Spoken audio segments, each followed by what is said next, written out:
Hello, everyone. Welcome to this fireside gathering. We're going to wait a few moments for people to make their way in.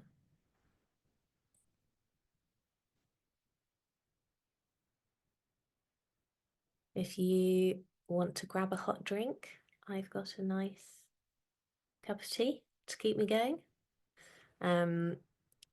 Great, so does Lauren, excellent. So yeah, feel free to grab yourself a drink. We also might need pen and paper for a bit later on. So yes, welcome.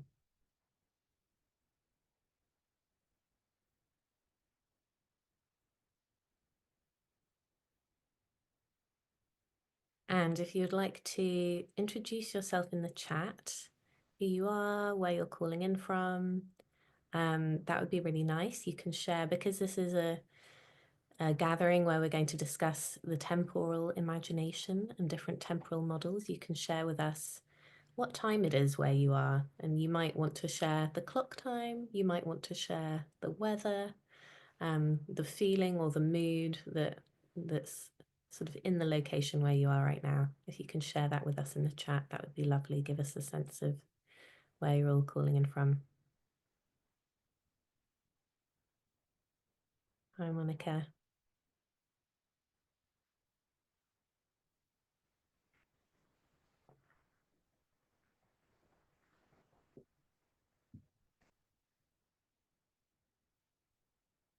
Tea time in Geneva. Very nice.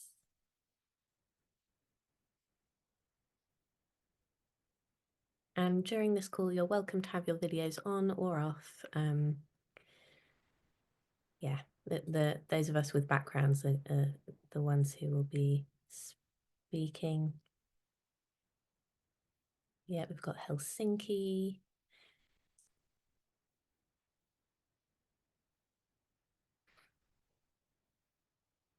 Hi to people just joining. Oh, welcome, Vizier from Istanbul. Bright and sunny at 5:02. I'm in London and I'm horribly jealous. That sounds ideal. Hi to those joining. If you want to grab a hot drink, please do. To gather around the fireside, and if you want to grab a pen and paper, that would be great. We've got some Italians, also very jealous of that. Okay, perfect. Thank you for sharing where you are and when you are. We might get started because we have loads of things we want to talk about today. My name is Hannah Thomas Uwase. I am a writer, researcher, and strategist who's been working as an advisor with UN Global Pulse for the past 2 years, and I'm really happy to be chairing the conversation with some of our amazing panelists today. I'm going to kick this time together off by reading an Emily Dickinson poem about time, and then after that I'll pass it to Lauren from UNGP, who will give us a bit of context on the call today. Okay, I think this is number 39 of her poems. Forever is composed of nows. 'Tis not a different time, except for infiniteness and latitude of home. From this, experienced here, remove the dates. To these, let months dissolve in further months, and years exhale in years. Without debate or pause or celebrated days, no different our years would be from Anno Dominies. And you should look it up because the punctuation, as ever with Emily Dickinson, is amazing. Okay, I will pass it over to Lauren to give us a bit of context on the theme of today's gathering. Thank you so much, Hannah, and hello, everyone. Thank you for joining us around the fire today in this unique gathering about temporal imagination. My name is Lauren Parader, and I'm the Creative Strategy Lead at Global Pulse, the Secretary General's Innovation Lab.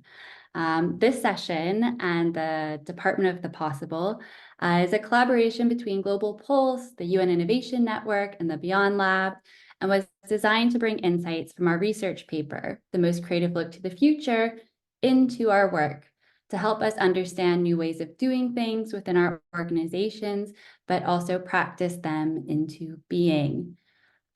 Before we kick off, we're going to launch a quick poll to see what you all know about temporality, and whether you have experience in thinking about time differently. It's very short, very simple, and this will help us understand how to bring new offerings forward. So I'll just give you a quick moment to fill this out.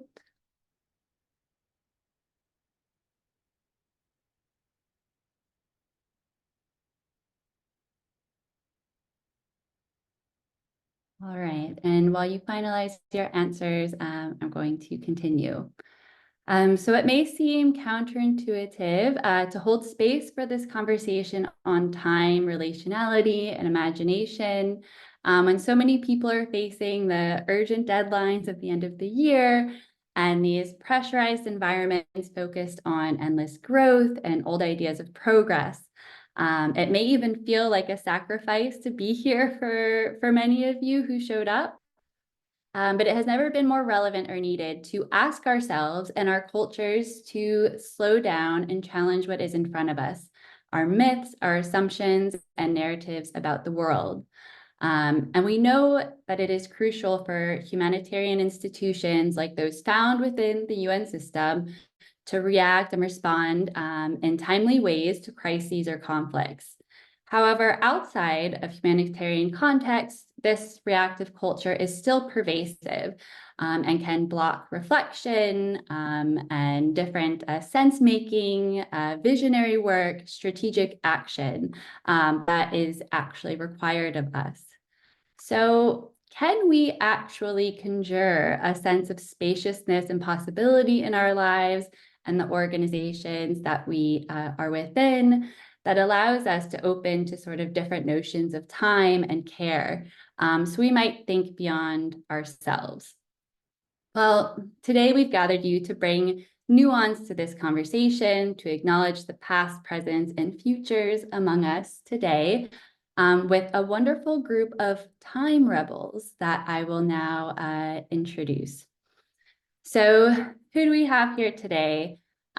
We have Gustavo Nogueira, who is a temporalist from the Amazon rainforest and the founder of the Temporality Lab, where he reimagines humanity's relationship with time to inspire regenerative and decolonial approaches to global challenges.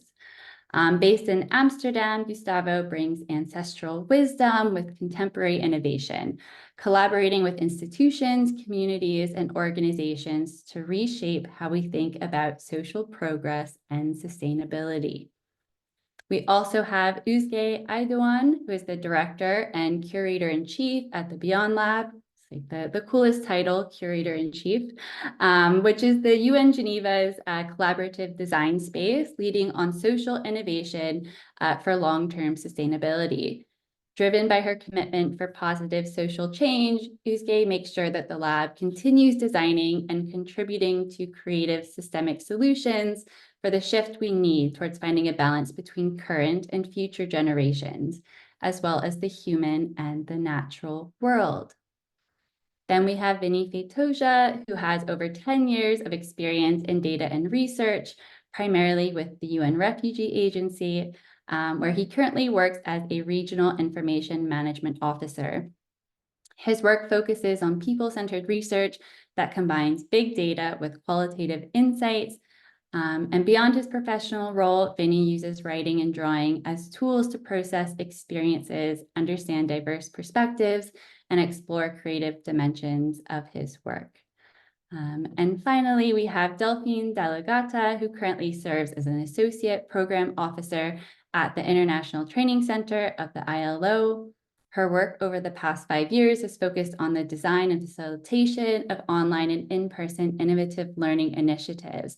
And she is also a current UN Innovation Fellow. So we are so grateful to have you all here. I will not waste any more time and hand over to Hannah so she can be our guide for this lovely fireside chat. Thank you so much, Lauren. So we're going to have about 35 minutes together in conversation, and then Gustavo is going to lead us through an exercise so we can put some of these ideas into practice. But first, to our panelists, I've been thinking about this quote by Bayo Akomolafe, the philosopher, where he says, "The times are urgent, let us slow down."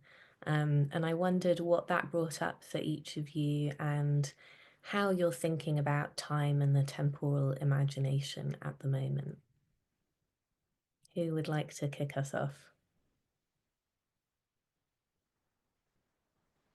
I'll throw it to Delphine first. Thank you, Hannah, and it's wonderful to be with all of you around the campfire this, at least afternoon, from my side of the world. And when we talk about time and temporal imagination, I had a question that came to mind linked to my past experiences. So perhaps in the chat, if anyone has heard of the Stradivarius violin, could you pop a yes or a no, just to get an idea of your knowledge linked to the world of music? I see lots of yeses. So Anna, Joanna, Jessica, Vezir, Monica, Michelle, Rose, Eleonora, Ariana, excellent. Well, perhaps what you may not know is that the Stradivarius violin comes from a small town in Italy called Cremona, near Milan, if you're familiar with the country. And it was built by a violin maker named Antonio Stradivari in the 15th century. And since then, they have built an international school of violin making in this town to continue the legacy of making violins. And I actually had the opportunity to teach there for a year after finishing university. And when we talk about time, there was a sign in the violin making workshop that has stuck with me since my experience there. And the sign was written in Italian, but I'll translate it to you. And it said, "Slow down. You can see errors, but you can't see time." So it was an interesting, I would say, twist on how we envision time and temporal imagination, specifically linked to learning in this case, where it was really an environment that praised slowing down, a detail-oriented approach, because in the end, your final instrument is what counts, and the road you take to making that final product can look different, can take different amount of times for each violin maker. But I found it a particularly striking approach to learning and to training in a space that kind of praised slowing down and taking our time in order for a stronger final result. And so in my work here at the International Training Center, I've collaborated with a group of slow gurus thinking about this concept, and we adapted it to what we call the slow learning paradigm. So can discuss more throughout this discussion with you in the next hour or so. But that's what first comes to my mind when we're talking about time and temporal imagination. Back to you, Hannah. Lovely, thank you. That also makes me remember another quote. I can't remember where it's from, but that music is a way of how we decorate time. And I love that as well. The violins make me think of that. Yeah, beautiful. Gustavo, I'm going to throw it to you. Great, it's a pleasure to be with all of you here. And from this provocation that Bayo Akomolafe bring to us, I also would like to uh, develop together with this idea that he brings of the problems that we are trying to solve are also imprinted in the way that we are trying to solve. And when we start to question that maybe this urgency that we usually imprint in our actions, they make us try to solve things in the same way we always did. But the way that we been acting until now are also bringing us until the current moment. So how can we not stop, but to have this slower urgency with a more with more intention to be able to perceive the paths that we are choosing, the actions that we are putting into these decisions. And coming from that, in my work as a temporality researcher, for me, it's very interesting to think of how limited our language is about time when we are usually understanding as something so important in the social fabric of culture, of the reality around us. But usually we talk only about past, present, and future. And these three words are what we understand or use to define time. So how can we expand this vocabulary? How can we develop this idea also of a temporal literacy, of a language that can learn from other cultures that have so many beautiful ways, sophisticated ways to think about time, to think about memory, to think about imagination, to think about origin, and to think about horizons, to think about how we are inhabiting this moment that we call now in the present. And I see that here we have both what are the challenges that we are trying to tackle and also a glimpse of a possibility, of an idea of how can we move in time. Yeah, I love that. Thank you so much. Özge. Yeah, thanks so much for making time to be with us today. And thanks also for inviting me to share some of my thinking and emotions in this fireside chat. I've been thinking about sort of what to share and what not to share. And I would like to maybe start from the perspective of what we do at the lab, at the Beyond Lab, as Lauren mentioned, is inherently connected to sustainability, right? To sustainable development. And actually that in itself is a very, very temporal concept, if that makes sense, right? I think we can actually probably improve our understanding of sustainability if you really reconnect with this temporality and the approach of temporality on that, because it is indeed about striking this balance between future generations, current generations, people, planet, if that makes sense. So I think that's maybe one thing I would like to sort of share. So again, think about that those temporality lens. The second is on the point of, and that's also been already said, about productivity and how we, in a world that is so much on fire, I mean, looking at the fire in front of us, we must slow down to actually understand how we can sustainably, get that fire down. I think a little bit of fire is always good because it keeps us warm. But I think right now we are really responding in such a way where we do not understand that we need to make time in order to be able to, again, develop solutions that are a bit more sustainable. And I think that really brings me to this point of the relationship, also personally speaking. I mean, we talked about that when we prepped for this call. I'm also based in Geneva. I grew up actually in Switzerland. I have a very Western, a very also human, I think, approach to time, right? But when we speak about designing and when we speak about designing or rethinking our relationship to time, I also wondered, why don't we look at time, for example, through the lens of nature? Or why don't we look at time, through the lens of, again, regenerative development that Gustavo already mentioned before, through the lens of animals? I mean, we can't really communicate with them, I agree. But in the end of the day, I guess what I'm trying to say is the way how we also perceive time is very much biased by our own perception and our own limitation as humans. And it's interesting enough, again, it's again what Gustavo said is the past and the present and the future. So there are three elements which connect or not, that's to be discussed, but to our capacity as humans to perceive things in a three-dimensional way. But it doesn't mean that there are other dimensions to it, I guess. And maybe the final point I would like to also make is, and that is very much connected, but we had already discussed as well, is this perception of time as something very linear, right?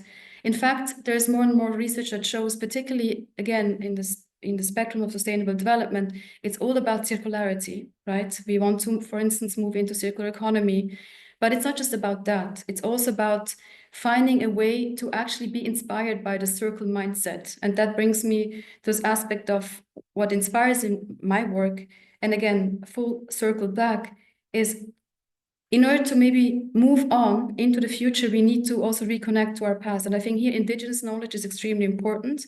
And I think the relationship with time through indigenous lenses, again, is way more balanced, is way different, and maybe food for thought for later. Yeah, I'll stop here. Thank you. Yeah, definitely. Thank you so much. Vinny.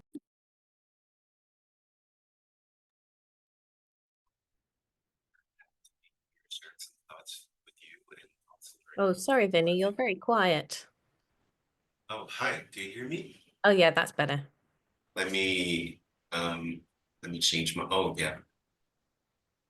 Now, is it better? Yeah, that's perfect. Thank you. Okay.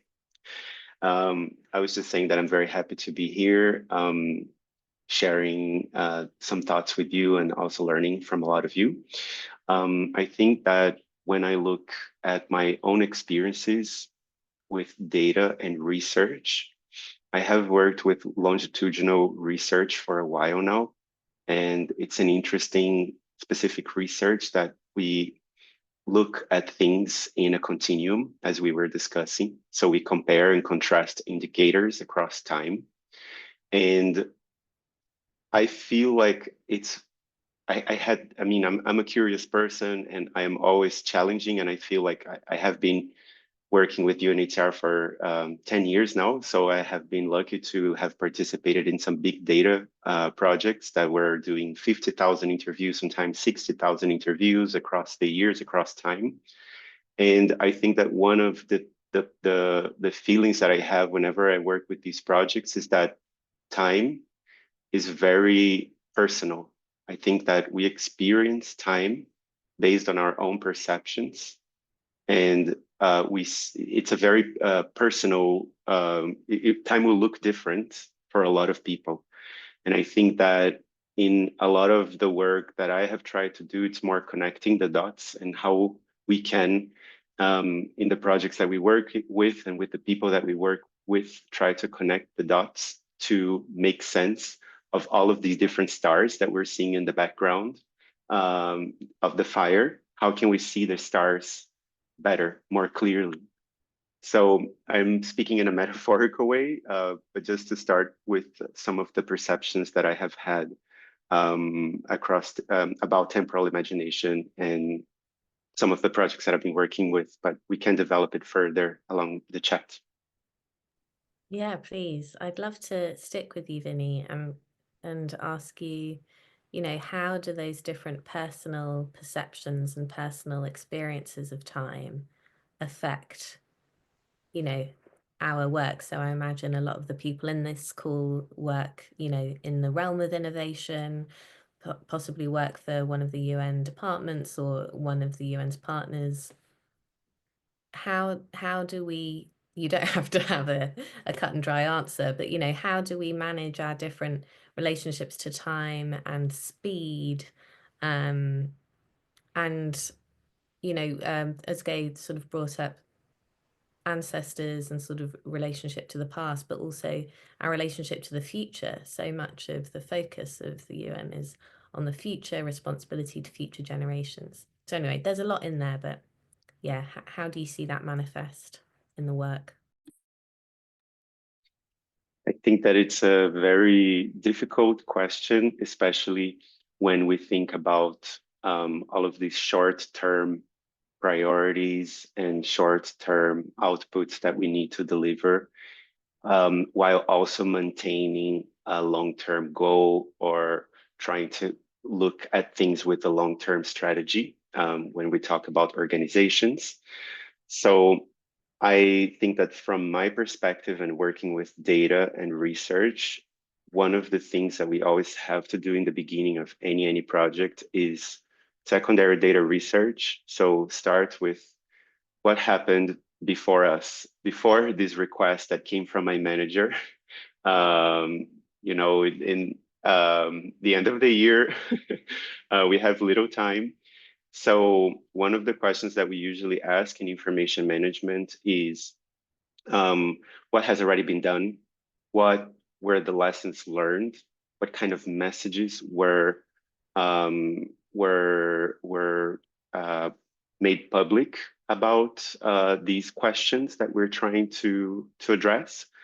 So I think that, of course, this comes from, you know, the intention of preventing duplication and trying to have different insights, but I think also trying to understand, look at, as what you're saying, understand the past and look at different ways of creating the future.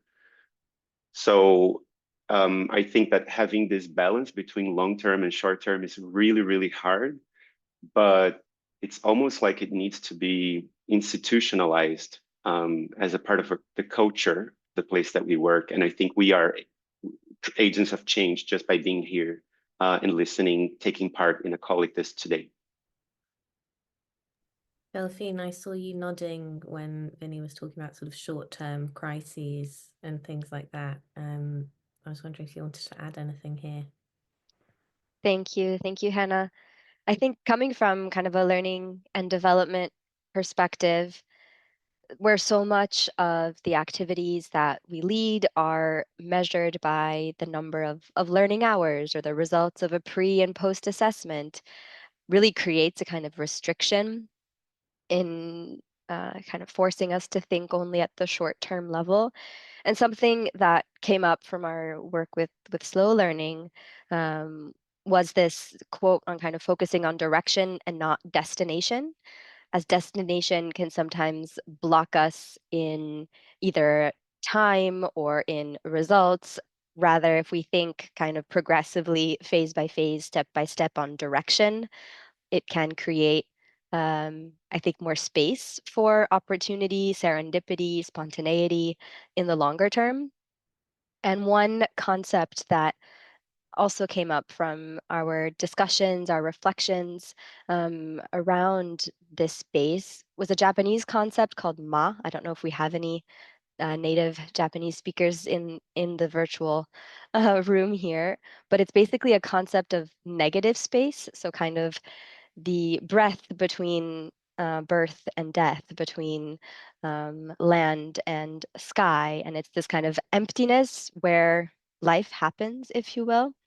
And so we've actively worked to intertwine this concept within our learning activities, but also within kind of planning activities and having these moments to give space for innovation, whether that's through a conscious pause, a journaling exercise, what we call Socratic walks with a pair to discuss a specific challenge or a success story. And to, as if, even if, let's say, the wider system confines us to measuring learning through number of hours or to a, let's say, external structure that limits perhaps this longer term thinking, we've actively integrated these moments of space, of pause within this kind of wider system in order to focus on that direction and not always the destination. So that's what resonated from what I heard. Yeah, and that really makes me think how our individual relationships to time are so intertwined with our relationships to outcome and output, right? If we are really wedded to an idea that something has to be a particular way, then we will drive things, at a certain speed rather than being open to, a range of different possibilities. Thank you. I will think about that. Özge, I wanted to pick up on we're talking about sort of looking to the past in a number of different ways, whether that's looking at different ancestral practices, looking at the data that we might have gathered over a number of years. I'd love you to talk a little bit more about, how our relationship to the past might affect the present. Yeah, thank you, Hannah. I think it's quite interesting because I saw someone is actually on the call from Istanbul. So I have ancestry in Turkey. I mean, actually in Anatolia, which is kind of a special piece of land. I mean, every land is maybe special, but in the sense of like how people go probably about time. I remember growing up, my grandmother, when I would visit her in Turkey, she would tell me about, how connected they used to be as people, as sort of nomadic people to, again, time, but also nature and sort of like this long-term thinking about you being part of something that spans beyond your human lifespan, if that makes sense. And I always felt that to be quite fascinating, how people had it, I think, from a traditional point of view, ingrained in their thinking. And that's what I meant, I guess, what inspires me in indigenous, sort of approaches so much, that you see really beyond your own human life and your own time, the time that is given to you to exist on this planet, which I think inherently, again, connecting back to the space that I'm working on sustainability, right, makes you be more conscious, I think, about your footprint vis-a-vis the future. But because you do respect and honor the connections you've had as part of a bigger human chain with the people that came before you, and the same, you're kind of creating the soil or the fertile ground, so to speak, for the people that will come after you, because hopefully there will be people coming after you, and you understand that you are again in you're part of this cycle of life, if that makes sense. And we speak a lot about also within the lab, how can we incentivize people to care more about this concept of time? And again, some of you said it, right? How can we balance the short with the long term? But I really do think that one aspect is not just in terms of like thinking things are urgent, but then making you feel the solidarity, so to speak, with what came before, what is now, and what's to come. Like again, you being part of a human chain. And maybe just a second thing I also wanted to briefly share, if that's okay, is also quite interesting. Like if you think, because we spoke about productivity and we spoke about efficiency, that sometimes, from the perspective of the short term, a lot of the things that we think might be productive for society today are actually over a time frame that is longer than, again, your own human life. Pretty much the opposite, right? A lot of those practices, for example, extraction, they harm the planet. They don't really do good to the planet. But when you think about it through traditional approaches like GDP, gross domestic product, for example, right? Actually, it does bring GDP up. So I think that's also very important, that we introduce those perceptions of temporality in the way how we measure well-being and progress for the planet. And yeah, so I leave it there. Thank you. Yeah, which makes me think that so many of our sort of political differences in the world are a sort of at root a difference in time perception and like what sort of length of time we're keeping in mind as we think about the world. Gustavo, I'd love you to speak a little bit to indigenous conceptions of time and like what the Western temporal model is missing here. You talked about the language a bit earlier and like expanding our vocabulary there. Yeah, what could the collective sort of the UN departments, people working in innovation, what could we benefit from in changing our perception? Yeah, it's important to say that every one of these concepts that we are talking, they don't exist as a language, only as a concept that we can just import to the Western cultures. They are part of each cosmovisions that we are approaching here. So the best way to connect with these different perspectives is to be sharing space with people from these other cultures, from these other times, these other communities. So to have this diversity of perspectives together in a project, together in a team, together in a process. That's why, for me, it's so important to echo the words of the indigenous leader Ailton Krenak in Brazil, from the Krenak people, that he says that this is not a competition or challenging between times, in between ancestral and contemporary, in between Western, non-Western, but it is an opportunity to make effective alliances in between times and in between cultures.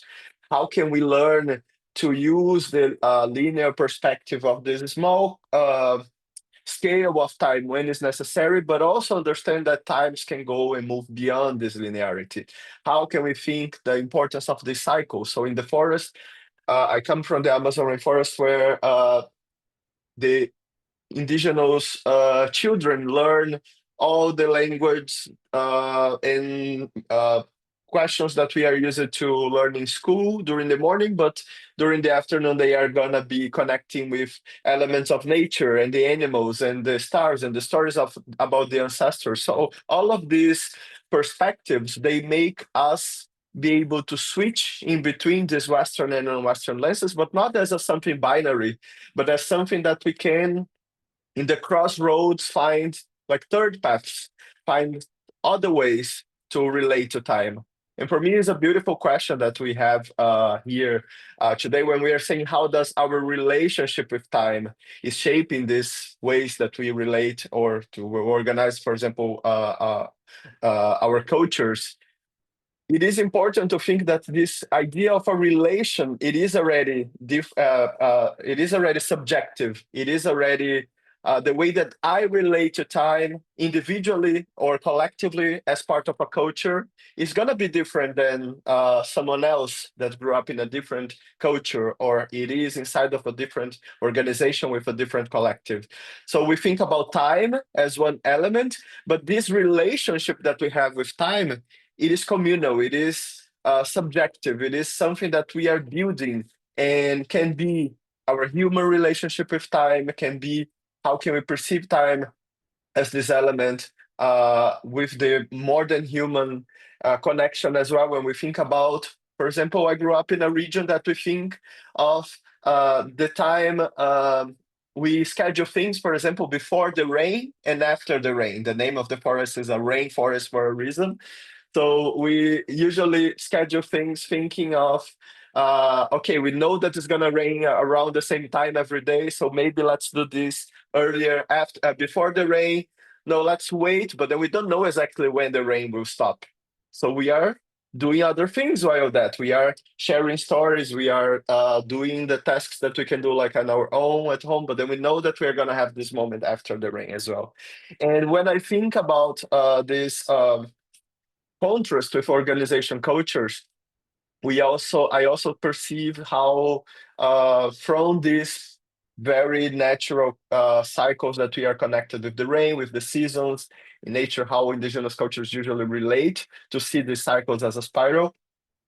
Inside of a corporation or an institution, we usually perceive a goal and we have a line towards that goal, and everything is like in only one direction, but life is not like that. Just like this story that I mentioned, we always gonna need to open space for like these side stories that are happening while we are approaching this goal, right? So it is important to open space for these rituals, for these moments of emergency that we were discussing also on the chat. Because what I see that today, the in our question, we were also discussing how the short terms demands, the daily demands, sometimes are eclipsing the long term vision. It should not be like that, right? How come the short term goals are leading to something different to the long term goals? The short term goals should be a fractal of this long term vision, right? They should be just like, I know that I will have 13 moons in a year, and inside of these 13 moons, I can see shorter cycles of the 28 days of each moon. And I can see bigger cycles of the 13 moons, and I can see 13 years that these moons are building, or bigger cycles. But one is contained inside of the other, right? So how can we reestablish this connection, this fractal perspective of short term and long term, that they are not something that is each of them in one different direction? What I see that it makes this very hard is that today we deal with a lot of external pressure. So we just abandon a lot of this long-term vision in order to do the short-term goals of someone else sometimes. But how can we also open space for this internal guidance of these cycles that we are discussing here? And this is something to try to prioritize as well. Yes, so much in there. And it makes me want to mention some work that I did with Lauren and with the communications and design portfolio at UN Global Pulse, which was we use visioning a lot in our strategic planning. So to vision forward, 10 or 20 years, and then work backwards and be like, okay, what is the 2-year plan, therefore, that sort of builds towards that vision? And yet that isn't how lots of organizations operate. They're going sort of present into future, whereas often I think a strategic plan needs to work backwards in a way. I also love what you're saying about, this non-linearity, these sort of lateral moves to explore, like, what are the goals that are adjacent? How do we build solidarity, this way as well as moving forward in time? Okay, so to finish up this portion of the discussion, I would love to throw it back to Delphine and get some ideas. Okay, so people are listening and might be thinking, this is great, it's really thought-provoking. There's been some real mic drops and profound moments, but how am I going to take this back into my work? What's something I can do and think about? So I wonder if, you have any advice or tips for people who want to challenge themselves in their own relationship to time in their work. Thank you, Hannah. I don't know if I have any quick fixes, as if we're talking long term here. But what you just mentioned now on the envisioning workshop, just this morning, actually, I had a meeting with our director who wants to facilitate an envisioning workshop to develop the next 5-year plan. And which is great. I think that he wants to include, let's say, the perspectives of staff to feed into the strategic document. But something about these processes always makes me think, first of all, we're kind of restricting to 5 years, which is still, I think, long term to a certain extent. But also there's always this expectation that all will go well. Like all of these documents, it's always, a number of participants reached, so many activities implemented, always this kind of positive target, which I think is needed, obviously, to drive an organization forward. But something that we've been reflecting a bit with here in the Learning Innovation program is on failure, is on mistakes, and how sometimes we have to actively acknowledge that there needs to be space for experimentation. If we want to move forward, we want to transition, we want to progress, it's not always going to be a success.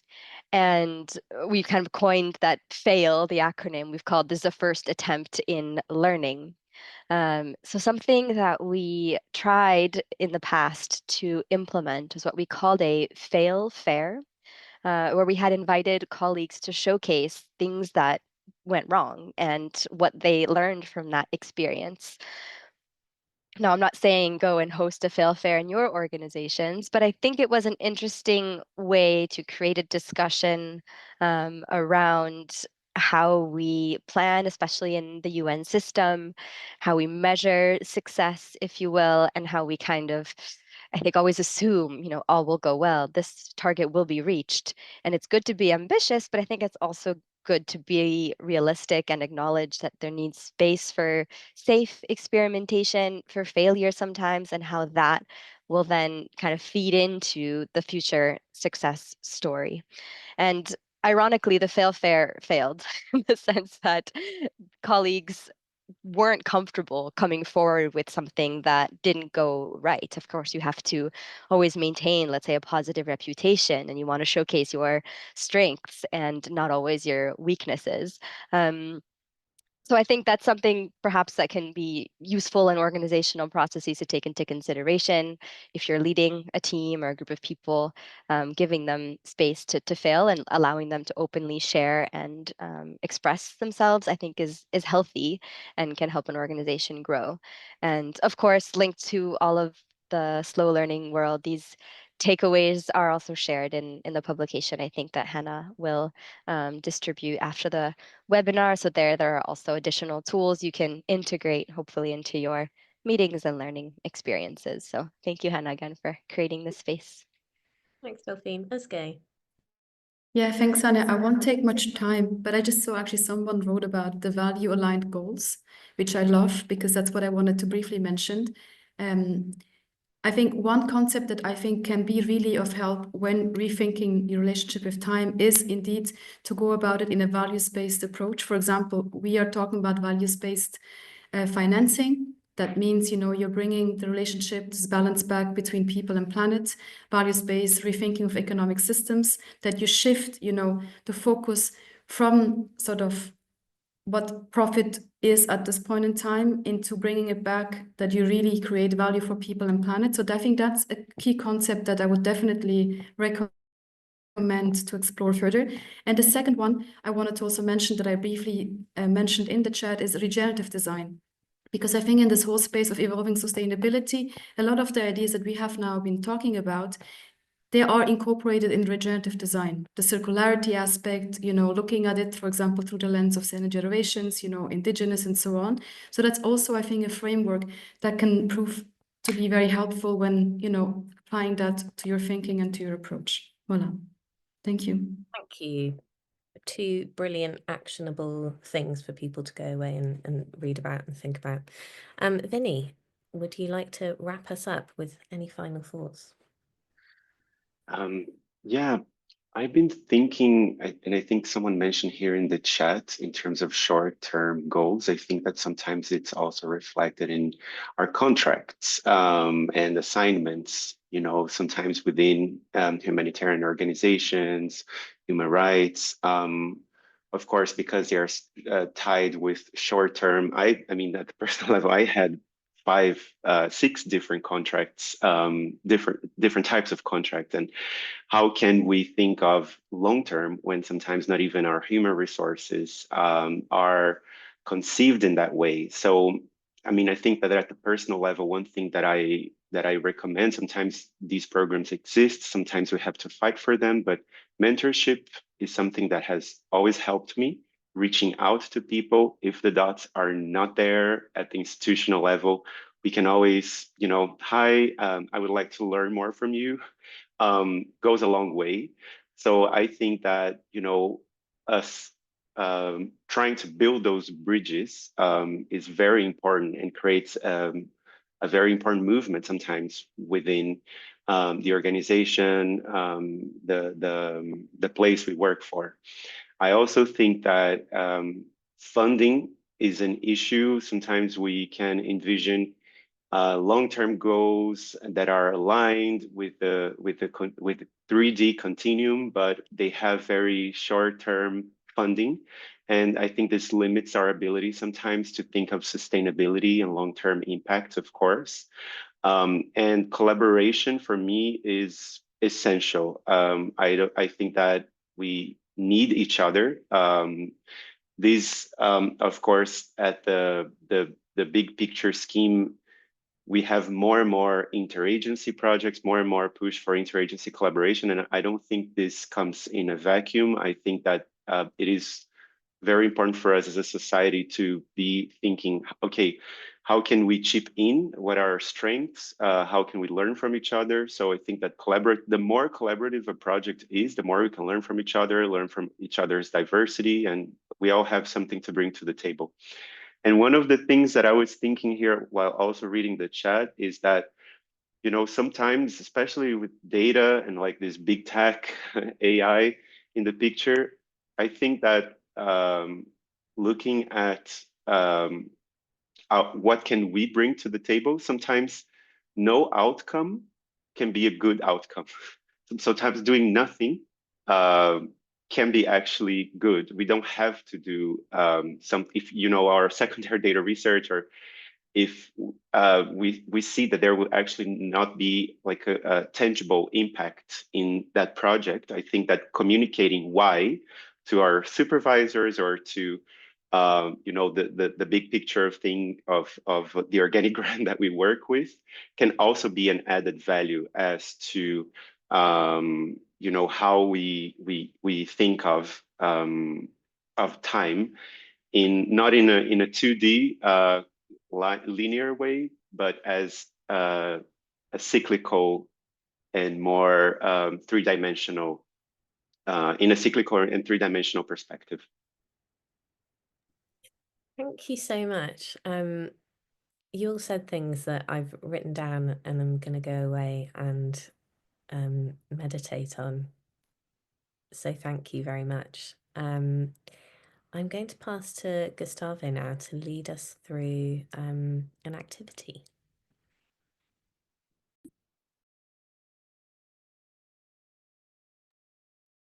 Thank you, Hannah. I will invite you all to reflect on these questions that we are bringing here.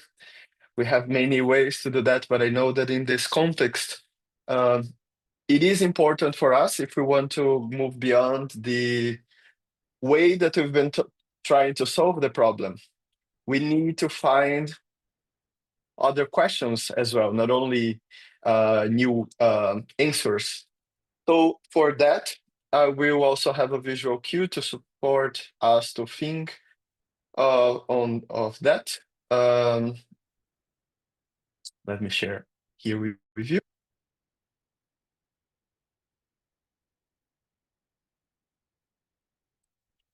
And for that, my invitation is to us to think together that our relationship with time, it is informing our relationship with the world.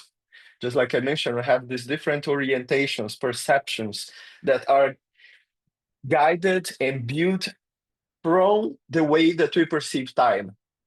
If we have this very short-term span that we are only looking here and now through the lenses of this short contract, like we just mentioned, we are not going to be able to think about this journey that we are building in life as someone that was born in a specific place and time of the world, and then is going to live until a certain point of this time in the world. So how can we think of this journey in life, bringing with us our origins, but also understanding what is our compass towards these horizons? I love that, just like this point that Vinny brought from the short term and long term span. We have also Delphine mentioning the difference of direction and destination. I love that as well. How can we bring this perspective of that sometimes we don't need a map, we don't need to know the map, but we need to know our compass. We need to know what is guiding us or what is the direction that we would like to be moving. The thing is that usually we think about these artifacts as in a very techno solutionistic way. We think about how can I touch this way that indigenous people are thinking about time? How can I touch this way that non-Western cultures are, as almost like an artifact, as a tool? But in fact, these are not only technologies, these are cultural ways of being, of living. And usually when we are only thinking about future, we have this cultural blind spot. We bring a new technology, a new element to just repeat the same lifestyle, the same way of being. How can we change that? How can we think that different cultures perceive and experience time through this different cyclical and ecological understanding? Uzge brought here beautiful ways to think about these cycles, not only nature, but in the circular way that we think economy. The donut economics is looking to in touching this perspective when we are thinking that this circularity in fashion, in food is necessary to find the next chapters of our society. And just like I mentioned, when we perceive these other ways, we can understand that we can keep learning the tools and the systems that we are living today, but how can we expand that to also connect with nature, with the stories of our ancestors, with the cosmovisions that can lead to other ways? So how can we make these effective alliances in between cultures and in between times? There's no right or wrong way, but it is important for us to understand that there are conventions. Collectively, we decided in some moment to adopt the Gregorian calendar, and we move from Monday to Monday in the ways that we live today. But this is only one way to perceive time. Most of these communities and cultures, they guide themselves through the cycles of the moons in the same days that we have in a year. We don't have only 12 irregular months, we have 13 cycles of the moon that each of them inform us part of this journey that we are moving. So how can we change this perspective of the linear and move together with the cycles of the moon? I'm bringing here for you 13 questions that we don't need to try to come up with an answer now, But I would like, yes, to you to reflect to the questions and to write them in front of you. Don't try to answer the question, but allow this empty space, the negative space, like Delphine mentioned, to feel how can we interact, how can we think and feel around these questions. So I will put in the screen 13 questions. I will talk loud through each of them. And then the intention for us is that if any image, word comes around to the question, keep note, document that as well as your compass to what your cycles are pointing to you right now. And then I will give a suggestion of when you can use these questions at the very end. The first one points the possibility. To this moment of the cycle that we are living now, what is your purpose? And not your purpose of life, because this is also something that changes together with the world and the time. But when you think about what is the core intention of what you are living right now, the core seed for this cycle, we are at the very end of an year of 2024. So when you reflect, just like Ruth was reflecting here in our chat about this seasonal guidance, what is your purpose for this for this cycle that we are living right now, that you are living right now? In order to reach any purpose, we need to look to the other side of it. The pathway is going to have challenges, polarities, things that are going to contrast, that are going to make hard for us to reach this purpose. But it is also through the pathway that we are able to build what is necessary. So the second question that I would like you to write for you is, how do I improve? What are the challenges that support me to improve? We talked a lot about a lot of challenges here, that they are the pathway. It's not that we are going to build something when these challenges are not there. We are going to need to go through this pathway in order to reach this purpose that we are talking here today. And it is important to build perspective, to think that this purpose is not only on my own. To most of the indigenous communities and Western perspectives, we have a collective purpose. We have a perspective that exists in order to help me to understand how can I better be in service to the collective. This purpose, it is part of a collective. So how can I examine ways to activate, to communicate, to bring this purpose in action towards the collective? How can I better serve? How can I be in service to the collective through my purpose? Thinking about that, there are many ways that we can put this purpose and service in practice.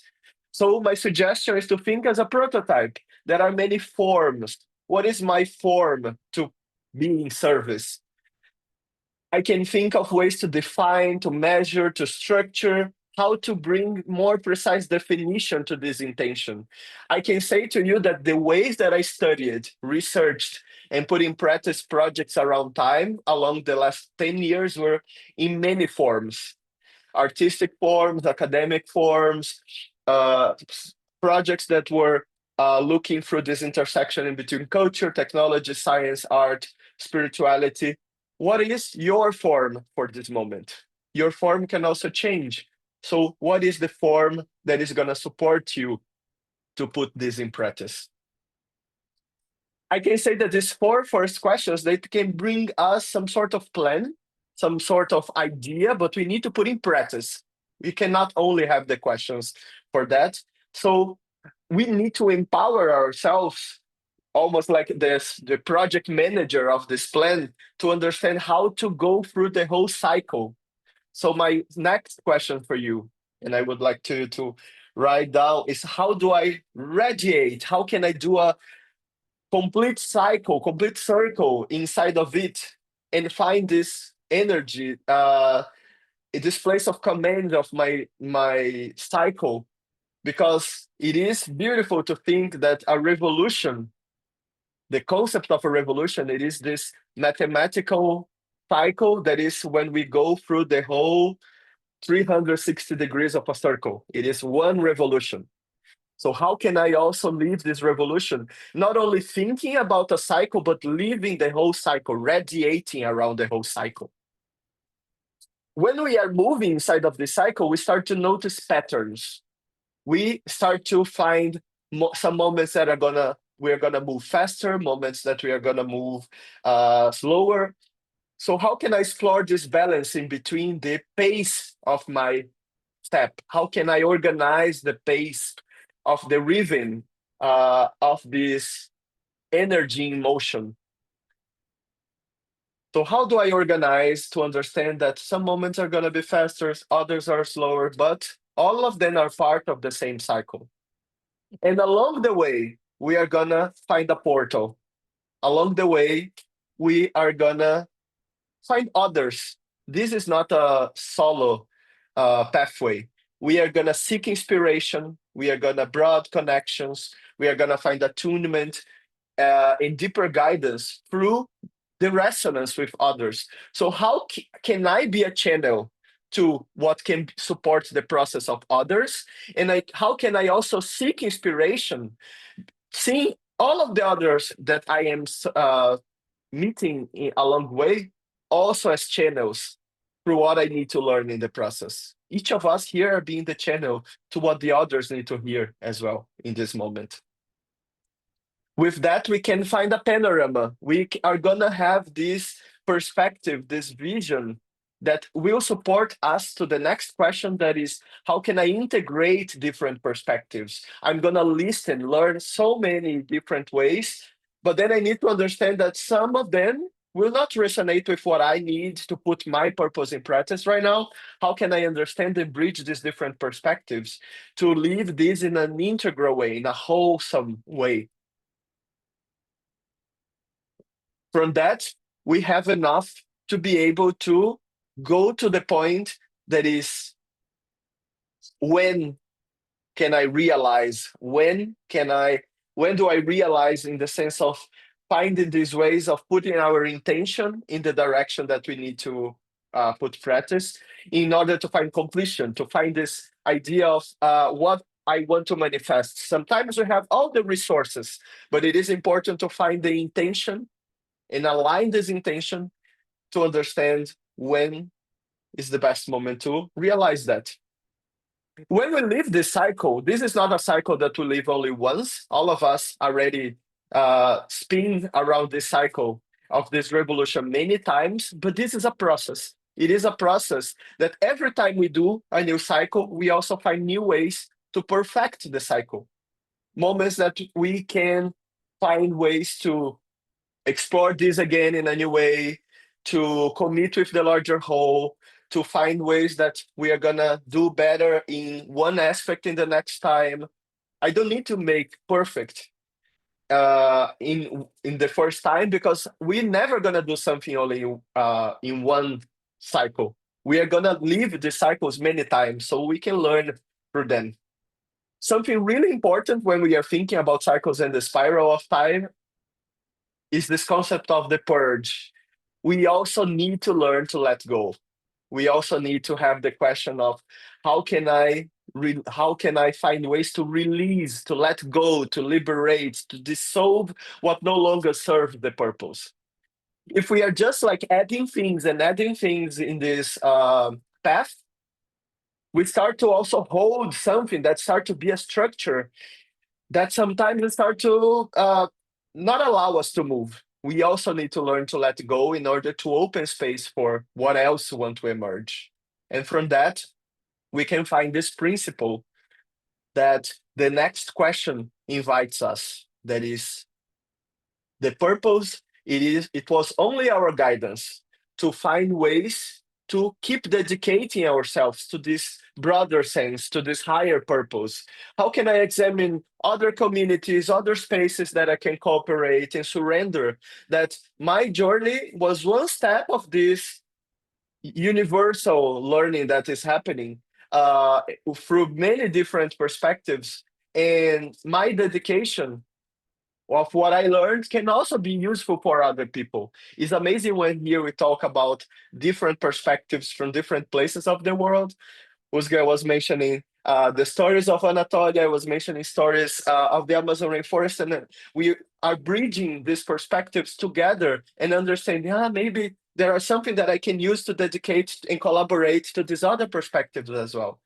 And from that, we find passages, we find ways to transcend, we find ways to accept what we learned, to live with more presence through this path, and also allowing this cycle to show us what else we can do, what else we can be, what else we can become. This is not something that we are doing on our own, alone, as individuals, or not even as a collective, as a society, as humans. This is how basically the whole cosmos is moving. These cycles and these spins are happening every day. We are, even if we don't move right now, we just stay here. We are moving together with the cycles of the cosmos. The galaxy is moving, the universe is moving as well. So my suggestion here is for us to think of all of these cycles that are spinning around us and that we are part.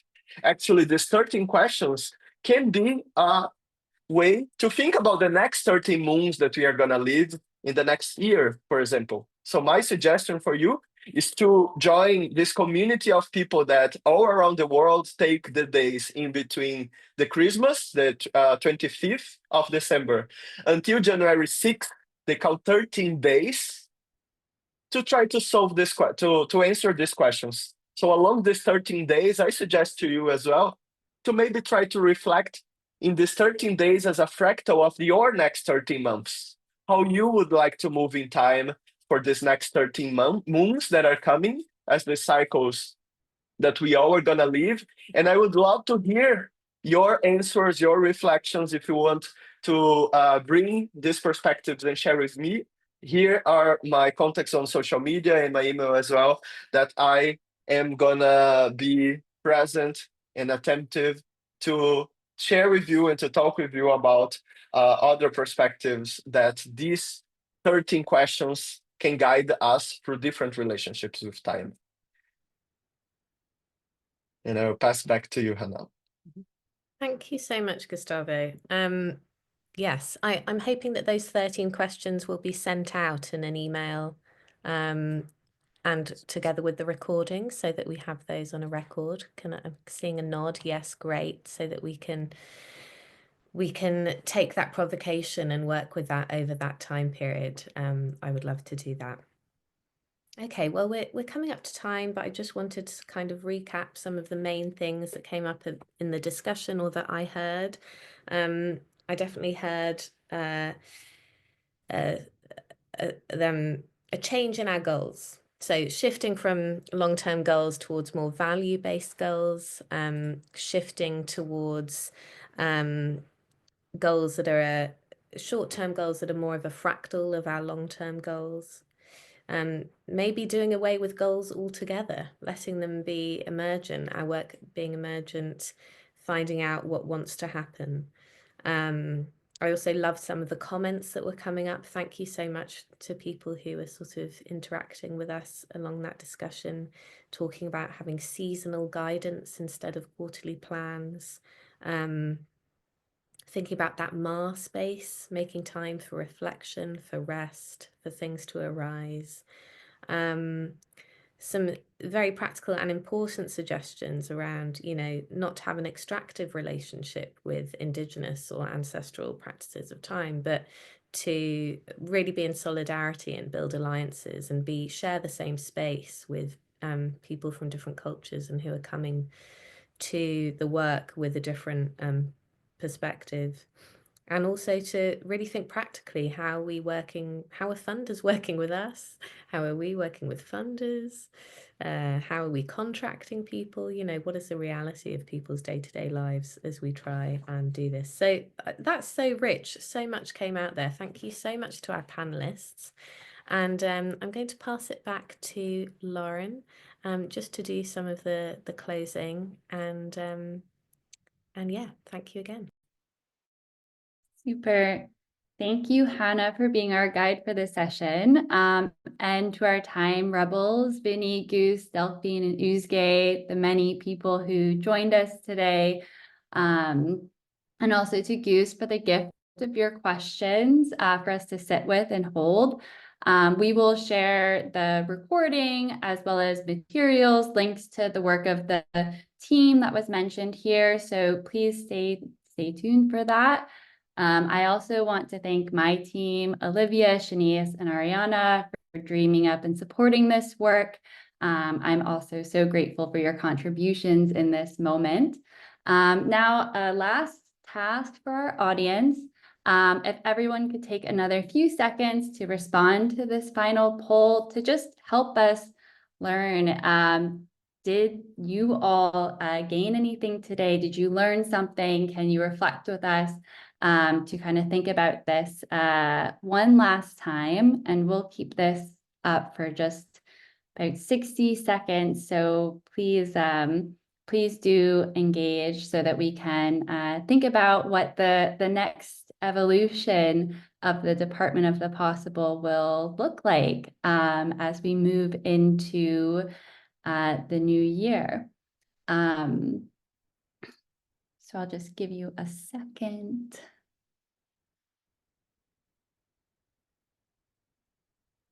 And yeah, I guess for closing remarks, just thank you again to everyone who joined and contributed to the Department of the Possible gathering today and this year. There's more to come where we hope to hold new spaces for a plurality of voices, reflection, imagination, and practice. This collaboration is very much about, shifting our cultures to be more innovative. And I think if we were able to hold space for the questions that you shared, we would already be able to do so much more creative work. And yeah, to everyone, may you move through the rest of this year with ease and slow down in personal and professional capacities soon. And yeah, I wish you a lovely day or evening ahead, and stay tuned for more offerings from the Department of the Possible in 2025. Thank you. Thank you, everybody. Thank you. Thank you. Bye. Bye, everyone. Bye-bye.